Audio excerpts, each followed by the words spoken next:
Running on Air from 11:7, Chapter 15. The storm gives way to rain, and when Harry wakes the next morning, the sky is a pale grey. It's starting to rain lightly during his morning run. When he trails back into the guest house, leaving sodden footprints behind him, the receptionist looks dismayed. Nevertheless, it doesn't deter Draco, who, after a leisurely breakfast, insists on a coastal walk. "Well, you can go. I'm staying here," Harry says. "Oh, forget it. You still have at least 7 pages of Quidditch Weekly left to pore over," Draco retorts, but there is no malice to his words, and Harry just laughs. "Don't fall off a cliff," he says. "Thanks for the advice, Potter. I write it down so I don't forget." Draco leaves the room, taking his wand with him. He has a way of using his fingertips to catch the wand and flick it into his sleeve, where it stays as if adhering to the material. It's a very neat trick, Harry thinks, and seems even quicker than the method the Aurors were taught. Once Draco's gone, Harry turns his attention to the copy of Quidditch Weekly he picked up from the stationery shop in Hopper's Crossing. He's read nearly every article twice. There is a page devoted to Ginny in the top 10 female players section. The page is peppered with photographs of her and references to Harry Potter's ex-fiancé. That annoys Harry. Ginny struggled for years to carve a name for herself, but at countless sports interviews and Quidditch articles, Harry's name has always been dragged in by enthusiastic interviewers. Now it seems, even though they are no longer in a relationship, she's still having the same problems. Harry wonders idly how the papers represented the story. Though they broke up at Christmas, the press didn't start speculating until February, and Hermione told him Rita Skeeter officially broke the news in late April. Harry will know.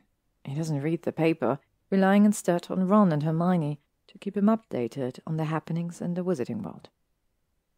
Otherwise, he knows he'd been reading page after page about his apparent personal life. At least there wasn't anything malicious in the articles, Hermione assured him. Mostly daft and outrageous reports, like Harry claiming ownership of their apparent pet dragon, or Ginny selling her engagement ring through the Daily Prophet classifieds. Of course, there would no doubt be far more outrageous reports if anyone found out he'd gone missing suddenly.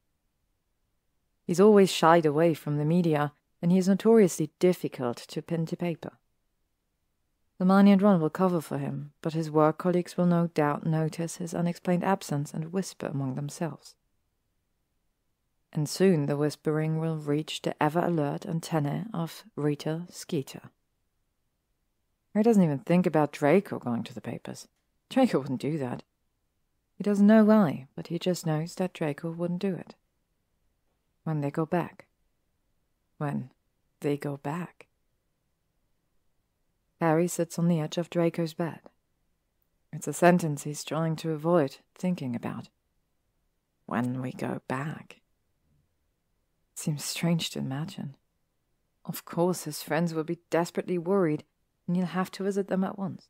A pang of guilt echoes in Harry's heart, and he'll have to explain his absence to his annoyed supervisors and deal with curious colleagues.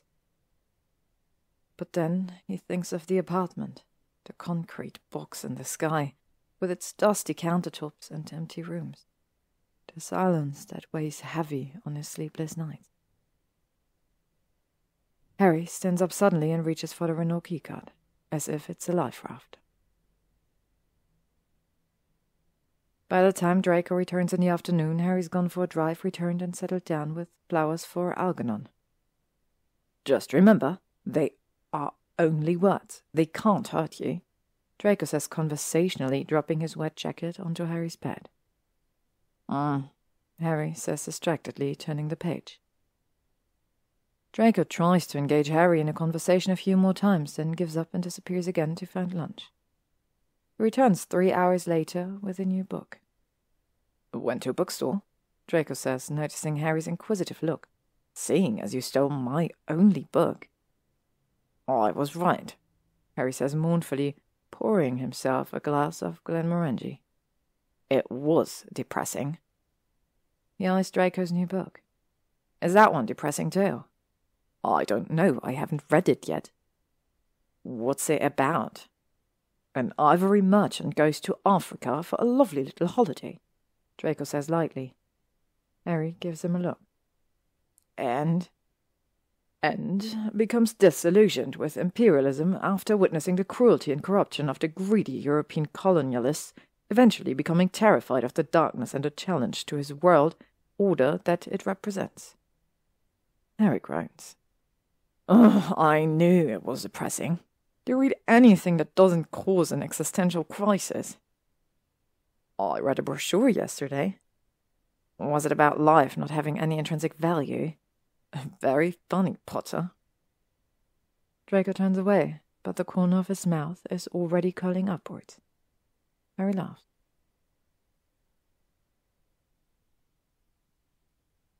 The next morning, they meander along the coastal trail for an hour or so. When the sun begins to rise, they stop to look over the water. Draco stands by the edge of the cliff facing the sea. Harry, finally feeling the fatigue of the miles and the hours, is sitting with his back against a large rock. The sunrise is a little more than a finger smudge of pale blue, glimmering in the dark sky, but then it slowly brightens into a white beacon of gold, like a snitch hovering over the horizon. And at last it casts the first rays of brilliant light over the waves, outlining Draco sharply against the sky. Harry stares at Draco's silhouette for a long time, and it's only when Draco turns his head to gaze into the sun that Harry realizes he's trying to pinpoint the exact moment he fell in love with Draco Malfoy. It's a terrifying feeling. It's easy to lust after someone, to match their face to missed heartbeat or a sharp intake of breath. It's easy to say, I want them because of the color of their eyes, the lines of their body. It's something else entirely to say, I want them because of the way they rest their hands on the steering wheel, the way they gaze out of a window, the way they say my name. Harry tries to remind himself of Ginny, of the soft and safely feminine curves of her body, or even Cho, But there was never anyone else. Just a brief crush on Cho, and a relationship with Ginny that quickly flattened out into an uncertain connection that was lost over time and distance. Harry places his hands flat against the earth, if only to feel something solid beneath him, if only to feel earthed somehow. The sun kisses the air with the first real warmth of summer. They leave Landudneck the next day. Draco drives. Harry listens to the sound of the ocean fade behind them, but he doesn't look back.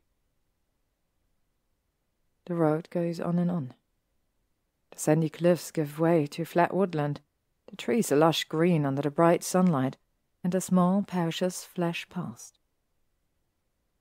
They stop for lunch in Launceston, and Harry traces the lines of the map as Draco finishes his coffee. Weston-super-Mare is a couple of hours away, he thinks. The same place his mother grew up, and he never went there. When he was little, he used to think England was enormous. Other children spoke of summer holidays spent in Brighton, or trips to picturesque hills of the Cotswolds, or school excursions to Wiltshire's premier attraction, the ancient monument Stonehenge. But young Harry, always confined to the neat rows of houses and orderly streets of Little Winging, these places seemed like fantastical mysteries, strange and wondrous locations of which he could only dream. In his mind, the beaches of Brighton were a tropical paradise, and the Cotswolds a rugged wilderness with bottomless lake and soaring mountain. A Stonehenge towered over the land like a ring of skyscrapers. They drive on and on. Look, Harry says suddenly, an hour after they left Launceston. He straightens up in his seat and points. Look what? Those fields. Harry says, awestruck. Fields of bright yellow line the narrow road, stretching away until the brilliant yellow meets the azure sky. Draco glances at him. They're just canola fields. Look at those colors. Don't tell me you've never seen a canola field. They're everywhere. They look amazing. Harry's undeterred by Draco's dismissive tone, but Draco suddenly slows the car and pulls over at the side of the road. What? Harry asks, forgetting the fields for a moment and wondering if Draco's angry about something. But Draco just gestures to the fields. Don't you want to have a look? Harry opens the car door, walking around the bonnet to join Draco on the other side. For a moment they stand together, gazing out across the fields of sunshine yellow. A starling settles atop a fence post, its wings fluttering in the warm afternoon sun. Nearby, a grasshopper leaps from stalk to stalk. Harry studies the canola flowers, watching the petals sway slightly in a faint breeze. Draco leans back against the warm car, and Harry can hear the engine ticking as it cools. You've never seen a canola field? Draco asks again, and Harry shakes his head. No. He looks away, watching the starling. I lived with Muggle relatives. They didn't really like taking me places. He can feel Draco's gaze on him, and waits in long silence. This is an early yield, Draco says at last, nodding at the field. We should come back in August, when most of the spring-sown crops will be harvested. He puts his hands in his pocket and leans back, looking overhead at the cloudless blue sky. When I was a child, I knew summer was coming to an end when the canola fields turned from bright yellow to dull brown. He smiled faintly, still gazing up into the endless blue. And the hay meadow would be cut and overrun with wildflowers. That's when I knew summer was ending. Harry looks at him, at the sun illuminating his outline, the angle of his jaw, the tilt of his chin. The way the sunlight casts ever so faint shadows of his eyelashes over his cheekbones. Did you like the summer? In Wiltshire? Draco glances at him, still smiling faintly. Oh, of course. It was my home, wasn't it? All those days I spent running through the wheat fields and climbing trees. I used to catch frogs by the creek and make little sailboats from old copies of the Daily Prophet. I always thought those little boats would eventually find their way to the ocean. They might leave England, but I never would. You couldn't leave England? Harry frowns, but Draco shakes his head. Never wanted to. When you're a child, the world is as big as your bedroom, isn't it? The universe is a 3-mile diameter around your childhood home. Knowing every river, every field, seems like an impossible task. Let alone conquering the counties beyond Wiltshire. Kind of makes me wish I'd grown up in Wiltshire, Harry comments. Draco looks at him, then glances across the field, to that crisp horizon of gold meeting blue. I'll take you there, he says. I would like that. They both turn as if reaching some unspoken agreement and open the car doors again. Draco takes the driver's side again, and Harry watches his eyes flick to the rear vision mirror, watching the canola fields fade into the distance. Tell me more about Wiltshire, Harry says impulsively, and Draco speaks easily of the childhood summers spent exploring hay meadows, of skylarks flitting from field to field, of green woodlands. Harry listens to every word, mesmerized by the description, the faint sketches of lost summers that, as a child, he could only ever dream about experiencing.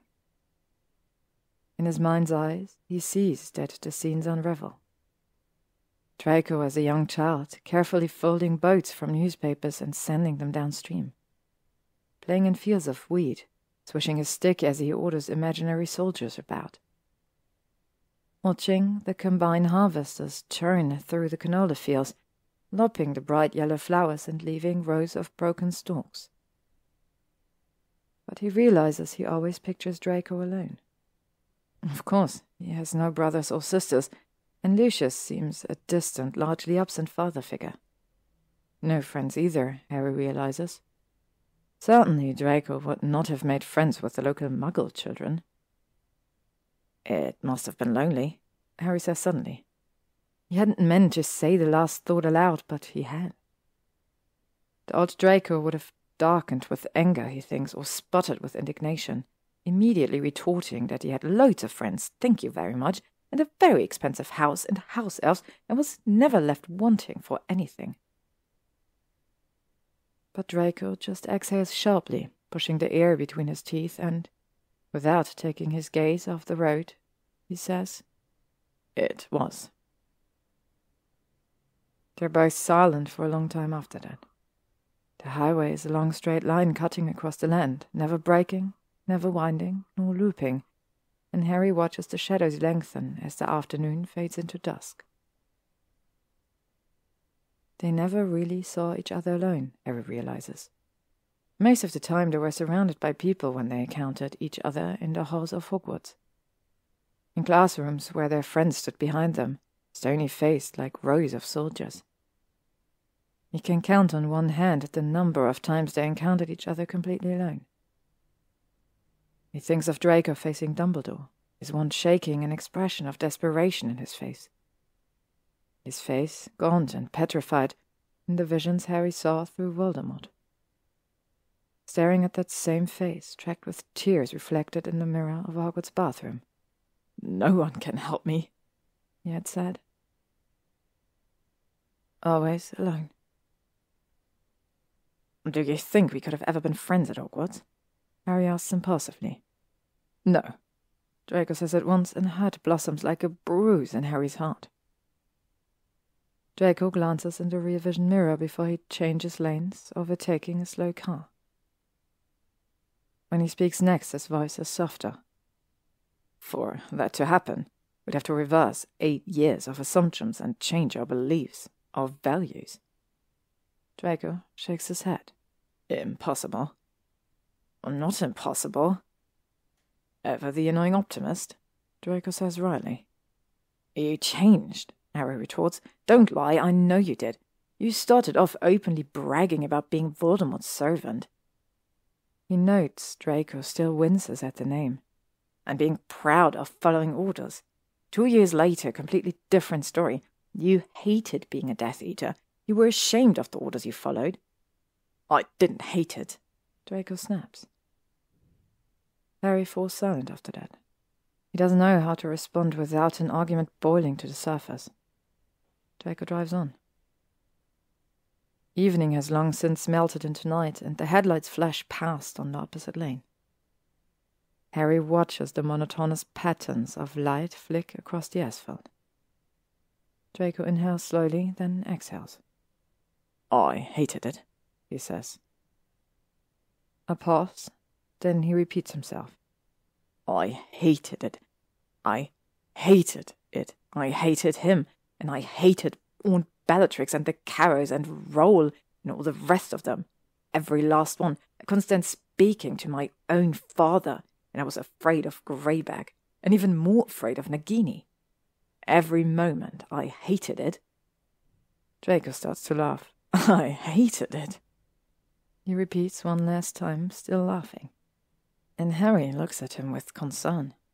"Are you okay? Fine."